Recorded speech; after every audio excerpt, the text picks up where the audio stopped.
All right, another episode of Conversate After Dark. Tay, what's up with you? Everything's great with me. What's going on with you? It's all good. It's all good. Tell people they can find us. You can find us at Conversates After Dark everywhere.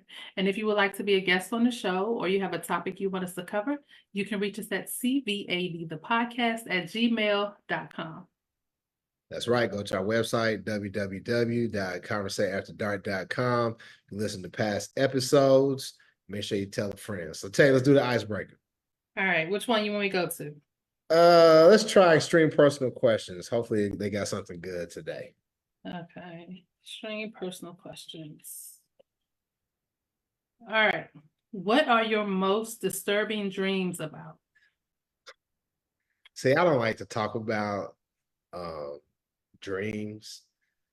Like, when bad stuff happened in a dream, like if you talk about it in real life, like it'll come true. So I ain't gonna talk about like my nightmares. But I think for the longest, the things that bothered me, and this ain't about relationships or anything, but the things that bothered me was like when I would dream about like my ancestors. Like I would dream about like my mom or my dad, or I would see somebody that's deceased.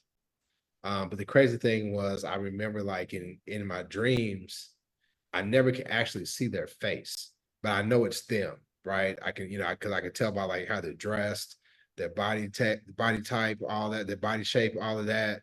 And I see them, but I never see like their face. And for the longest, like, when I lost my parents, like when it was like most recent, like I would wake up like crying. Sorry to start to show off all heavy and stuff, but Tay asked. But like, yeah, those are probably the worst ones when you dream about, your family that's gone on to glory.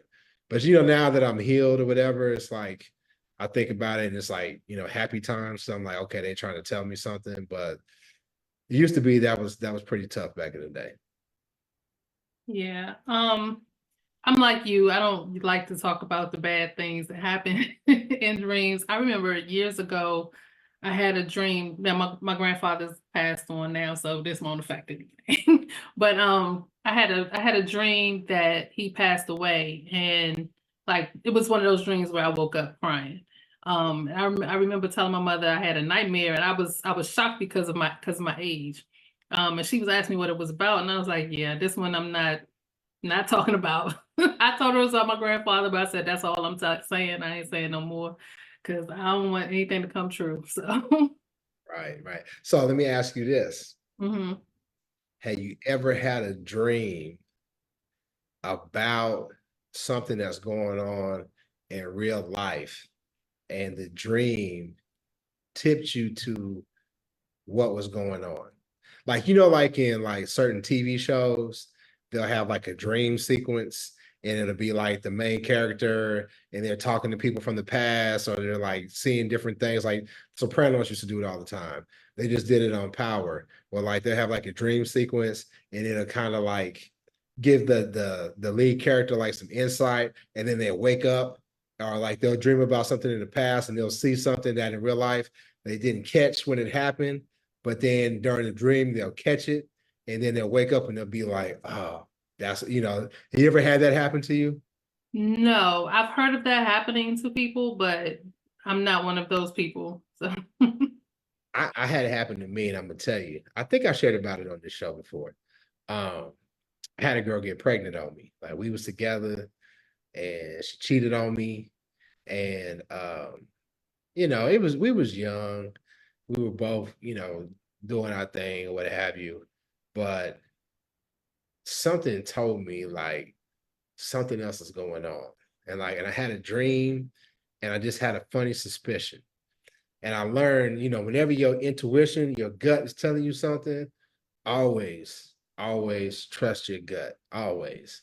And I remember asking her, you know, are you pregnant? And she was like, uh, what if I am? And I was like, soon as she answered like that, I was like, yeah, now that's going to be a problem. So yeah. that was the beginning of a whole lot of drama. But I can honestly say I had a dream that something told me that something was going on, and I asked her, and it definitely was. Yeah.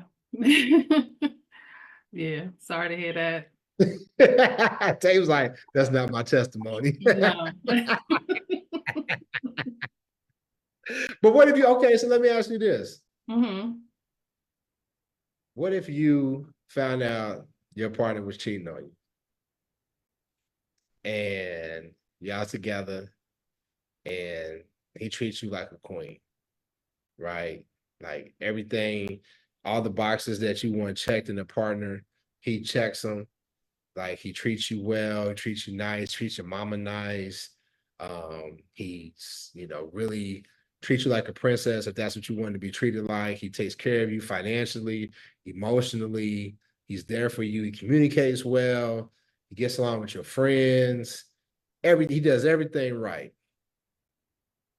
But you found out a couple years ago, he stepped out and he cheated. You gonna stay or you gonna bounce?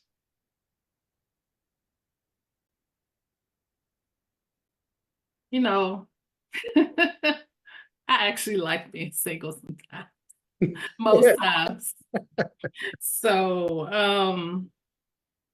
yeah, I can't do it. I can't do it because cheating comes with lies. It's not necessarily the cheating that bothers me because I've been in relationships where we've been swingers and kind of open and stuff like that. So it's that the having sex with someone else doesn't bother me. The lies that come with it bother me, which comes with cheating. What if he didn't lie though? If he's just telling me years later, that's lying by omission. Okay. And you know what? And I actually hate lies of omission worse than lies. Mm-hmm. But I don't really consider that a lie of omission, though. I'm gonna tell you why. To me, a lie of omission is if I only tell you bits and pieces of the story. If I omit certain parts of it, that's what I hate because you're really manipulating me by doing that. Because you know what parts of the story are going to make me mad. You know what parts of the story are going to make me say hell no. So you're omitting those parts. So you're really trying to manipulate and control me. I think in that situation, he just didn't say anything. Like he didn't But come. why didn't he say anything? Because to your point, he knew that it was gonna make me mad. He knew I was gonna get upset. I mean, yeah. But all I'm saying is he don't necessarily have to lie though. He could have just like maybe y'all don't spend 100% of y'all's time together. And he didn't say it'd be different if he was like, yo, I'm going over to Jeff's house, right? And instead of going over to Jeff's, he went over to Sabrina's house and got it in. But if he's just like chilling on a random day, you out chilling, he's chilling, and he happened to accidentally fall into some, that ain't necessarily lying. Accidentally, there's no accident. First of all, You ain't second, never accidentally had sex. no, never accidentally. No, no.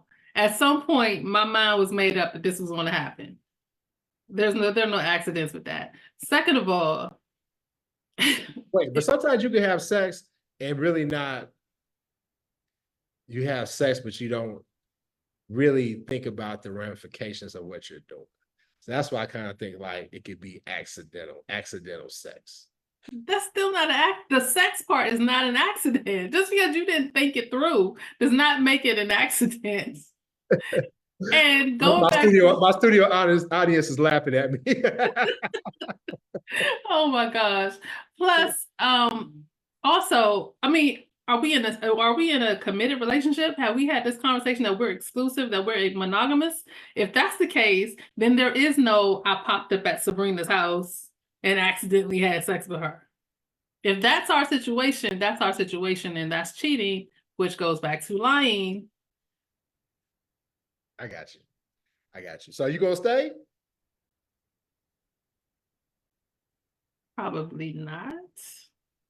I mean, unless we want to open this up, we can do that. We can make it open. So I got to think. Let me be fair. Hey, you know I'm down with that too. Mm-hmm. So if I had a chick, she gave me the bomb sex. She cooked. She took care of me. She encouraged me. She did everything, you know, had a great relationship with my kids and all of that. I said in the past, I'm probably gonna give her 1 or 2 cheats. I'm gonna give her 1 or 2. Cause you know, I look back in my past and I've been a dog ass dude to a lot of women. And that's probably just some karma coming back. So I'm gonna give her one, I'm gonna give her 1 or 2. You know what I'm saying? Now, if it's just repeatedly, you dogging me out, you know what I'm saying? Then yeah, that's a problem. But you know, if things is good, I'm gonna give you 1 or 2. 2 tops. 2 tops, 2 tops, 1 dude. Now you can't have 2 dicks, but if if I catch you with the same dude, a couple of times, I might, yeah, we could work it out. Okay. You're a better person than me. Let's see what they got to say in the comments. So Danielle said, I dream in motion pictures. I'm usually a CIA operative, either getting chased or chasing a perp. I often wake up tired when I have those types of dreams. Yeah, you need to stop watching NCIS and them type of shows, Danielle. But some people, they watch them type of shows to go to sleep. Yeah. Like, this dated chick, like, you put on Golden Girls, within like 5 seconds, she's out. That was just like her comfort thing. But anyway, Stacy said, how do you accidentally have sex? Stacy, sometimes I've walked into a chick's crib, man, and like she had some shit on the floor and I, tripped, and next thing you know, I was up in it. It happens. Kimberly says no accidents in sex. And Danielle says accidentally falling into coochie is crazy. Hey, it happens though. It happens. Trust me. I'm sure a lot of other fellas, agree with me. I just fell into it. Okay. And I slipped up and bounced on a couple, Now it don't work that way. You know what I'm saying? See, why does it work that way? Y'all supposed to have better balance than us. Oh. I saw something on social media where it's like a broomstick and like women are able to just like hold it and step over, but guys can't do it. So like y'all a little bit more, y'all got more dexterity and balance than us. So you ain't no falling on no dick. I know a lot of women that are accident prone. I think that can happen. I just fell and it got into my mouth, huh? Yeah, shit. What the fuck happened? Anyway, so Tay. So what if you caught your dude cheat? And he didn't say he necessarily wanted an open relationship, but he knew he needed to make it up to you, right? And what if he said, yo, just go ahead, find you somebody, get it out your system so we can move on? Are you going to take the chance to get payback?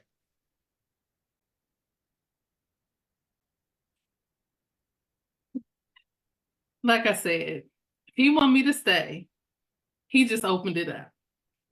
So if we're going to be open, we're going to be open. I will take that, but I will let him know that his idea of cheat back, that usually ends up in a bad cycle of repetitive cheating on both sides. I haven't been in that situation, but I've heard about it. That's not good either.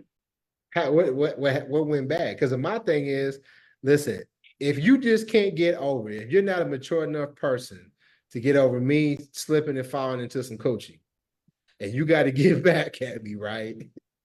Like, why can't you just go get your lick back and we move on and be happy?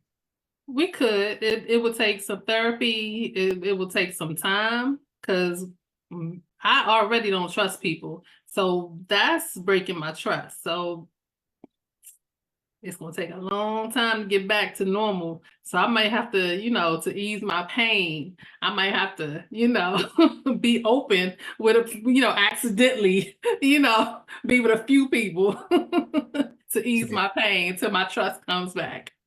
And I actually know a guy that messed up pretty bad. And he came to that agreement. And one thing about living in that non-monogamous, open society, one thing that you got to know, unless you a dude that's like really, really, really got it popping, you ain't gonna never be popping like your lady is. You know what I mean? Because not a lot of women, even if you got a hall pass, right? Even if it's, hey, listen, my woman knows we good, you know, we have an agreement. It's never, your door ain't gonna never be getting knocked on like your ladies is. Like I saw this meme where this dude said, man, I've been begging my wife. He said, I've been begging my wife for open marriage for years. He said we opened it up 3 months ago. She's already been on 3 dates. She slept with 2 dudes. And she got 4 more dates arranged, and I don't have nobody. He said, I'm gutted. So, like, my whole point is, you know, yeah, he may not want all that. He may just like just get it over with and we done. That's it. You I gotta can't ease my pain somehow. ease it that one time and then be over with it. Why you can't move on? Be sure. Maybe we'll see. So We'll see how it goes. So you're gonna break up with her. You're gonna break up with her. My initial thought for somebody cheating on me is to leave. That's my initial thought. He wants to work it out. We can talk about it. It's probably gonna come with some, you know, some I don't know, some kind of stipulations, not requirements. What's the word I'm looking for? Boundaries. All of that. I mean, it's going to come with a lot.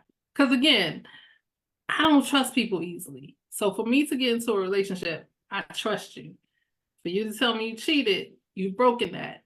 For me to get over the breaking of the trust, it's people that have broken my trust years ago, and I still don't trust them.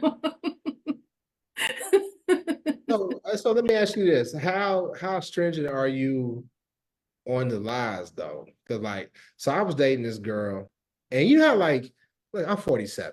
So you know how sometimes like you tell stories or whatever about stuff that's happened in the past, and like people on the show can tell I talk a lot, right? I tell a lot of my business. So sometimes you tell stories, and sometimes you remember things differently at different times. And I used to date this chick, and she was like, well, you said last time you said that this, that, whatever. And I was just like, oh yeah, but that's not really what happened. This, that, and this is what really happened. And then she'd always look at me crazy like I was lying. And really what it was just like, shit, sometimes I, you know, messed up the story or whatever. And we go on, and she would kind of look at me suspicious like I was lying, and I really wasn't. Are you that type of suspicious of people, or what's the level of lies? Like clearly, No. clearly cheating is a problem.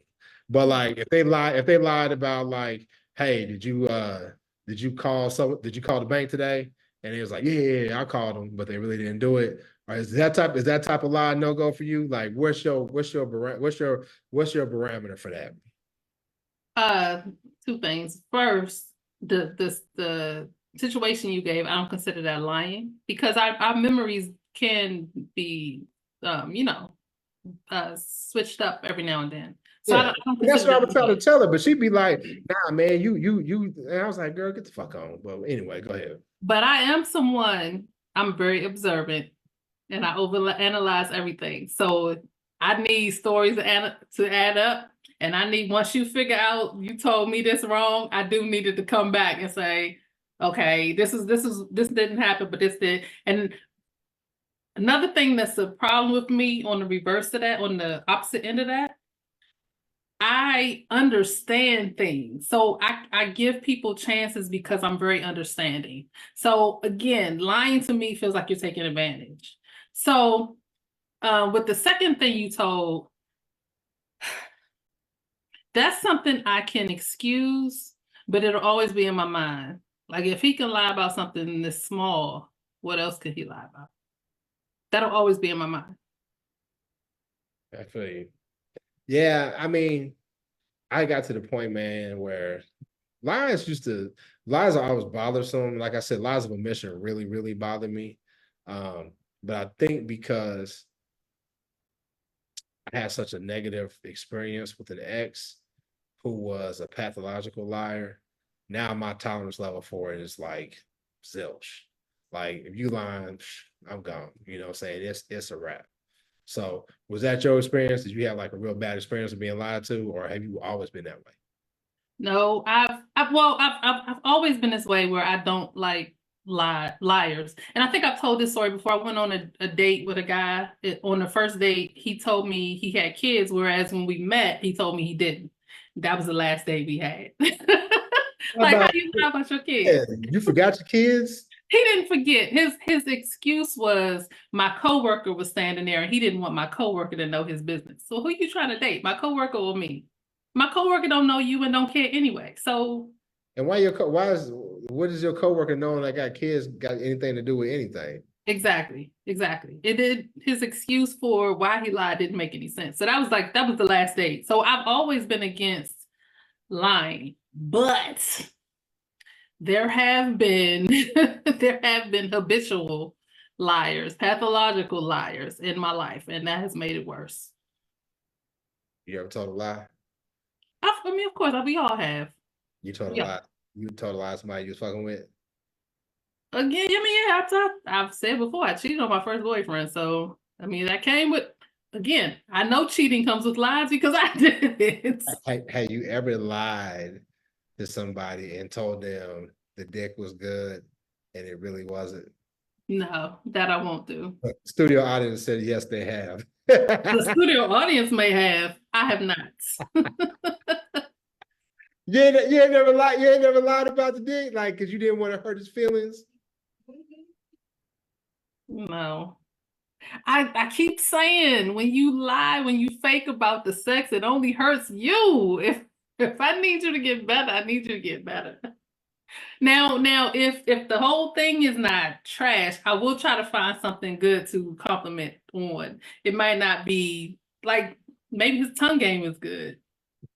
I was saying something got to be good. I ain't gonna lie, man. If you tell me like, "Hey, man, your tongue game is good, but your dick is trash," I'll probably be like, See, I wouldn't even add the second part. Don't worry about it. Don't worry about it no more. But see, I wouldn't even add the second part.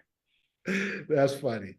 Because man, some chicks this are hard to please. Mm-hmm. Unfortunately, I think we talked about it in the past before. Some women, it's hard to get them to an orgasm, whether it's through, using your tongue or, your penis or what have you. Some women just really struggle having an orgasm. And I feel bad for them. And the one person, was a couple people, and I asked them, I'm like, well, damn, do you masturbate? Like, can you give yourself an orgasm? And both of the people who I asked that question, they're like, no, I don't. I don't masturbate. And I'm just like, well, damn, well, how you expect me to be able to get you there and you can't get there? Yeah. And, it was a cool conversation. I wasn't trying to put them down or anything. And they ended up getting emotional about it because they was like, well, damn, I feel like I don't, I'm not doing what I'm supposed to be doing. It's not that type of situation. But I feel like, we got to be able to be honest about expectations, because if you're not able to do it, if you can't do it, then I don't see how you expect me to do it. Am I tripping with that? No, I don't think you're tripping with that. I think that is one positive of masturbation is learning yourself, learning what you like so that you can express that to someone else and help them help you in a sense, So you can't put that, because especially if you don't know yourself, you can't put your pleasure all on somebody else.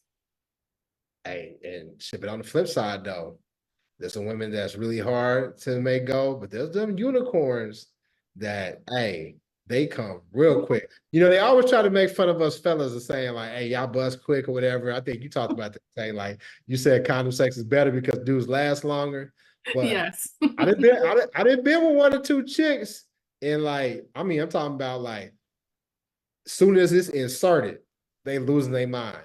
And I don't think, and I believe that I could tell when a woman is faking or not. Y'all like the dudes can't tell, but hey, like I'm talking about immediately. So have you ever been with a guy that when like y'all first started fucking, like you were already there losing your mind, having an orgasm? Has that ever happened to you? That the time that happened, that usually came because he took me to the edge with oral sex, and then it was just like, okay, this is taking me over. So it still wasn't a quick thing. Well, somebody, I was going to say, ladies in the chat, hit us up at CVAD, the podcast, gmail.com, if you want an instant orgasm from Marv B. You know what I'm saying? We'll set something up. Now, as I've said before, I know I can give myself one quick as I don't know what. I don't know what it is. I don't know why it doesn't happen with guys, but yes I do, because I'm usually assisted by a toy.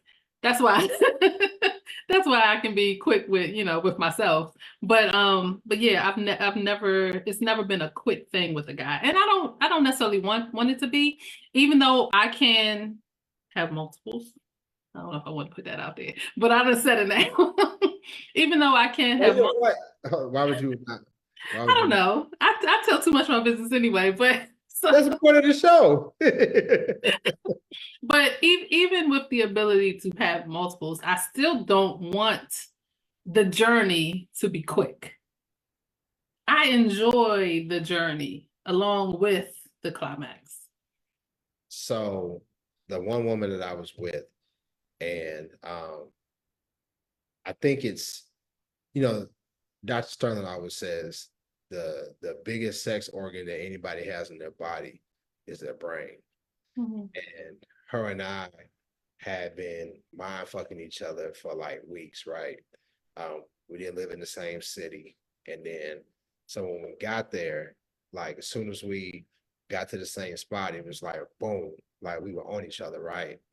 And so when it got time to, do the deal, yeah, like as soon as we started, like she was already coming, right? But the fact that she could have multiples and like you could keep going and keep going. I mean, it was to the point where we were even done and she was having aftershocks, so I don't think having multiples is a bad thing. I think that's a good thing. That's a humble brag right there, in my personal opinion. I don't think that's a brag. Why is that not a brag? Being able to have multiple. There's so many women that are struggling just to have one, and you able to have multiples here. That's a brag. I mean, if you want to call it that, I wasn't saying that to brag. I was just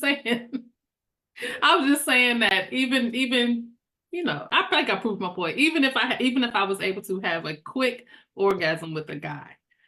Yeah, but no, I mean, but I think that building it up is a good thing. I mean, and like you said, I mean, you said in the past, there's guys who can have multiples.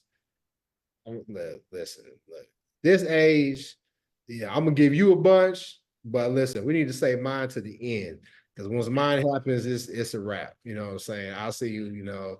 I might, depending on how much I like you, I might see you in about 30 minutes, or I'll see you tomorrow.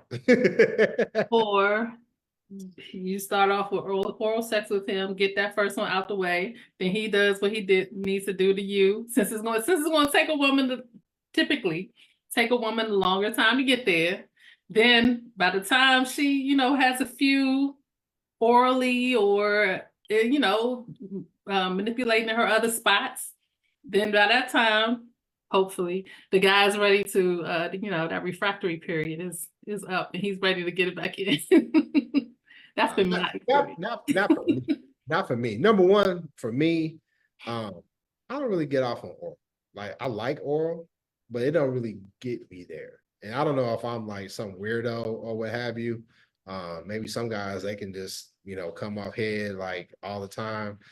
You got to be a certified head doctor, like for real, to get me. And I've only had like one.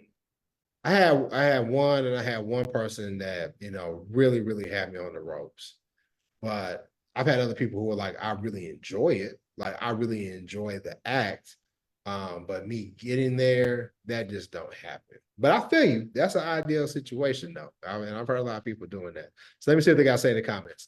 Danielle said, I feel you, Tay. I'm definitely understanding. So when you're lying to me about small stuff, you can lie about big stuff. I don't like it one bit. That's true. Joe said being able to have multiples is a superpower. You ain't know that, Tay? It's a superpower. I didn't know that.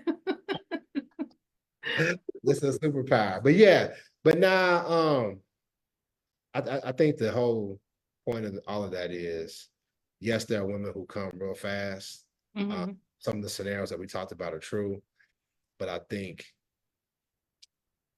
the mental, if you make sure that you take care of her mind and vice versa, if the woman takes care of the guy's mind, it could definitely enhance your whole situation for real, for real. Oh, I definitely agree with that. Foreplay all day. It doesn't have to start, when it's time to do. Foreplay all day, sending, building up that suspense or that, that momentum to once it gets there, y'all are ready to go. I can see a woman having a quicker orgasm because of that. Yeah. So Tay, what you got to wrap it up for the show? All right. So I think we can do something new. So back when we first started the show, we had these women on here that created this game called What You Gonna Do. So I bought the game. So I figured we could play one of them. Okay. You remember how to play? Yeah, you give me like five. Was it 5 objects? And I got to figure out 3 objects, and I got to figure out what I'm gonna do to my partner with them. Yes. Okay. Okay. All right. Screen mesh, napkins, finger paints. Screen mesh, like the mesh on like a screen door. Napkins and finger paint. Okay.